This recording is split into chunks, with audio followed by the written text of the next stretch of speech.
কেতিয়াবা যদি বুজি পোৱা যে প্ৰিয় মানুহটোৰ কাষত তুমি মাথো প্ৰয়োজন, তেতিয়াহ'লে তাৰ পৰা আগতীয়াকৈ গুচি অহা।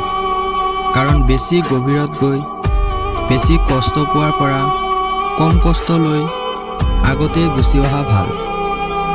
যিয়ে তোমাক সঁচাকৈ ভাল পাব, সি কাৰণে অকাৰণে তোমাৰ লগত খং দেখাব, অভিমান কৰিব, আৰু সেই খং অভিমান ভঙাটো তোমাৰ দায়িত্ব।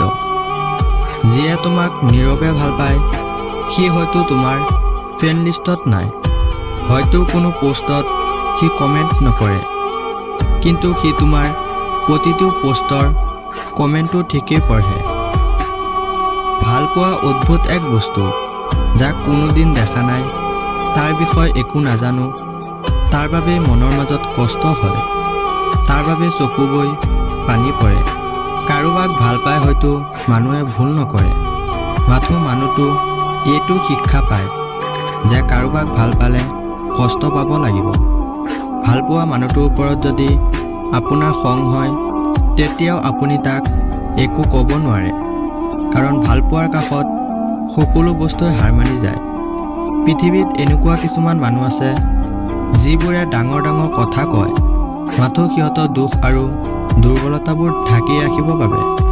বন্ধুটো সি যাৰ কাষত বিশ্বাস ৰখা যায় আৰু নিজৰ দুখ কষ্টৰ কথা শ্বেয়াৰ কৰিব পাৰি।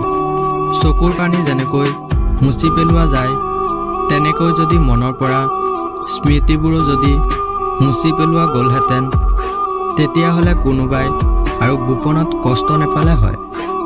অৱহেলা ইমানেই শক্তিশালী যে কাৰোবাক যদি অৱহেলা কৰা যায়, তেতিয়াহ'লে এটা সুন্দৰ সম্পৰ্ক এটা ভাঙি পেলোৱাৰ বাবে যথেষ্ট। যি মানুহটোক যিমান বেছি ভাল পোৱা যায়, যিমান বেছি আপোন ভবা যায়, সেই মানুহটোক সিমান বেছি কষ্ট দিয়ে। সেইটো দুদিন আগত হওক বা দুদিন পিছত। ইচ্ছা কৰিলে যদি মানুহে সকলো কৰিব পাৰিলে হয়, তেতিয়াহ'লে পৃথিৱীৰ কোনো মানুহেই নীৰৱে কষ্ট নেপালে হয়। প্ৰায় প্ৰতিটো মানুহে জীৱনত নীৰৱে কিছু কষ্ট থাকে। কোনোবাই সেইটো প্ৰকাশ কৰে আৰু কোনোবাই সেইটো নীৰৱে সহ্য কৰি থাকে। চ' গাইজ, আজিৰ ভিডিঅ'টো ইমানেই। আশা কৰোঁ ভিডিঅ'টো চাই ভাল পাইছে। যদি ভিডিঅ'টো চাই অলপ হ'লেও ভাল পালে, তেনেহ'লে এটা লাইক কৰি দিব, শ্বেয়াৰ কৰি দিব, আৰু আমাৰ চেনেলটো ছাবস্ক্ৰাইব কৰি আমাৰ সৰু পৰিয়ালৰ সদস্য হৈ যাব। ধন্যবাদ।